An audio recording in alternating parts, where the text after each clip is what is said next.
Hey everyone, I hope you're all doing well and staying safe. So, today is the 73rd birthday of Robert Freddy Krueger Englund, and therefore I thought that this would be the perfect time to start my reviews of the Nightmare on Elm Street series. You can also hear my thoughts on the Nightmare on Elm Street movies in my friend Christian's podcast on the Nightmare on Elm Street films, which you can find on his YouTube channel. I'll be starting it off with a review of the original classic, which I consider to be the best one in the series. I'll be talking about the movie in depth, so spoiler alert. This movie is a horror masterpiece, and it's definitely one of the quintessential slasher movies of the 80s. I enjoy the hell out of this movie. It is dark, disturbing, scary, and it gave us one of the all-time greatest horror icons, Freddy Krueger. The movie does have a good amount of jump scares, but it also relies on genuine chills. The kills in this movie are very slow and drawn out and very brutal. This movie also has a great cast. The first actor I want to talk about is, of course, Robert Freddy Krueger Englund. He really did an amazing job for bringing Freddy Krueger to life, and he injects him with such sadistic glee that's really enjoyable and terrifying to watch. The way he says his lines is so perfect for the character, and I also like the physicality he brought to the role, such as in certain shots when you see him, he's kind of, slumped a little bit on one side. I remember him saying in an interview that the slightly slumped stance was inspired by the stance of a gunslinger. Another thing that I noticed about his performance in this film is that his voice is constantly changing. In some scenes it's very light, and then in others it's very deep. I always wondered what the reason was for that. Robert had a heavy job to do in bringing this character to life. He would have to start the workday very early in the morning in order to spend several long hours in makeup, which I'm sure wasn't easy. He really gave the role his all, and I'll always be grateful to him for it. I've had the pleasure of meeting the man of everyone's dreams twice during my days as an autograph collector, and he is definitely one of my favorite celebrity meets. This first photo with him was taken 10 years ago in 2010, and as you can see, I'm holding him hostage with my glove. I remember when we posed for the photo, my gloved hand was originally behind his head, but then he grabbed it and said, "Put it here," and the photo turned out much better. And as you can see, I later got him to sign it. I've gotten him to sign a lot of stuff over the years. This photo was signed when I met him in 2010, and my Nightmare on Elm Street poster was signed when I met him in 2011. I've gotten a lot of stuff signed by him over the years, and I'm always very happy to get his autograph because he is one of the nicest celebrities out there. I can really tell that he loves and appreciates every one of his fans, and he knows that without them, he'd be nothing. Now, getting back to the film itself, this is a very serious movie. A lot of people tend to think of Freddy Krueger as being funny, but back in the original film, he was actually very dark and very serious and in the shadows. There was some humor, but it was very dark and disturbing humor. It was the type of humor that someone has while they're torturing people and enjoying their pain. In the later films, they definitely went overboard with the humor, but this Freddy was less about jokes and more about being really sinister. This Freddy would not be riding on a witch's broomstick and cackling like the Wicked Witch of the West. And this is the Freddy that I wish we could have seen more of. One of my favorite moments is when he cuts his fingers off in Tina's nightmare in order to further torment her right before he kills her.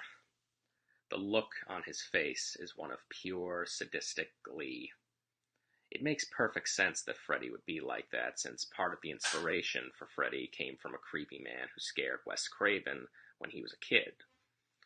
Wes saw that this man took pleasure in terrifying a child, and used that for Freddy.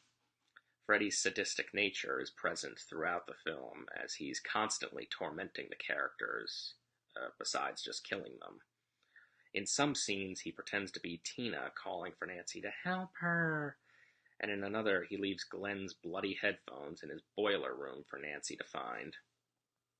Like I mentioned before, the kills in this movie are very slow and agonizing. Tina's death is one of the most brutal kills I've ever seen in a horror movie.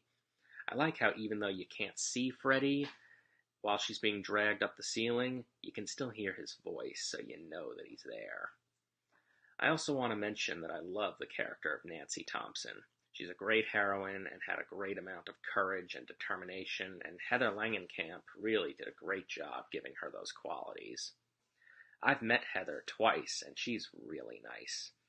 I also really enjoy watching John Saxon as Lieutenant Thompson. He is perfect as a tough, no-nonsense cop. I also met him at Monster Mania 10 years ago, and I remember he was very nice to meet. I remember asking him something like what he thought of all the acclaim Nightmare on Elm Street has achieved over the years, or if he knew while he was making it how popular it would be. I do remember him saying something about how when they were making the first film, Freddy wasn't the main star, and it was him who was given top billing. I also asked him about working with Bruce Lee, and while I don't remember everything he said, I do remember him saying that he loved books. I'm very happy to have his autograph in my collection, and one of my favorite scenes with Lieutenant Thompson is when he says to Rod, "Just move away from her, son. Real easy, like your ass depended on it." Of course, how can I talk about this movie without mentioning Johnny Depp? As I'm sure you all know, this was Johnny's first movie, and I must say, what a great movie to start out with. I think that he does a pretty good job in this movie, and as Wes Craven said, he had that talent peeking through from the very beginning. He also has one of the best death scenes in the franchise when he gets sucked into the bed and then all his blood erupts out of the hole. Still, though, his character isn't as developed as some of the others, which is a shame, and that brings me to one of my very few criticisms of this movie. I wish that there had been some more character development and more discussions amongst the characters. For example, when Nancy is talking to Rod in his jail cell, and he tells her that he had had a nightmare about a man with knives for fingers, Nancy just leaves. I think that it would have been better if she had stayed and told him about dreaming about the same guy. Also, when Glenn asks Nancy why anyone would want to kill him, Nancy just tells him, "Don't ask." I think it would have been better if Nancy had told him what her mom had just told her about Freddy. I think it would have made the film even stronger. Glenn's in denial for a lot of the movie, and I would have liked to have seen him get a little more character development and finally say something like, "Okay, yeah, we need to do something about this." I also want to mention that I wish they had gone with Wes Craven's original version of the ending, which was a happy one. The way the ending is now, I'll be honest, is kinda confusing, although I do like when Nancy's mom gets pulled through the door by Freddy. Sometimes, even great movies can leave something to be desired, and this one is no exception. Still, it doesn't lessen my view of the film in any way. I still think that it's a masterpiece. The music in this movie is fantastic. It really elevates the creepy sense of dread throughout. I also like the part in which Rod drops the Macho Man act while he's talking to Nancy in the prison cell. I thought that was very good character development. Also, the scene in which Marge Thompson tells Nancy about Freddy is great, especially the part when she shows Nancy that she still has Freddy's glove. I met Ronnie Blakely at Chiller Theater back in 2014, and I remember her telling me that Johnny Depp was really sweet. I also met Amanda Wyss, and she was very nice as well. Before I wrap this review up, I want to devote some time to talking about the late great Wes Craven. The man was a genius. He directed so many amazing films, and in my opinion, this is his greatest one. You can tell that he clearly had a great passion for filmmaking and really cared about telling a great story.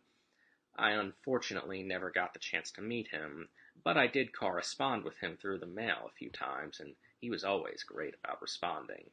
He answered all my questions and signed a lot of photos for me. He really cared about his fans.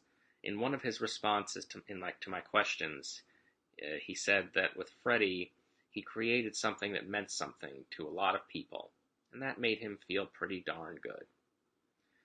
Well, I think I'll wrap it up here. I hope you all enjoyed my review, and keep on doing well and staying safe. Bye.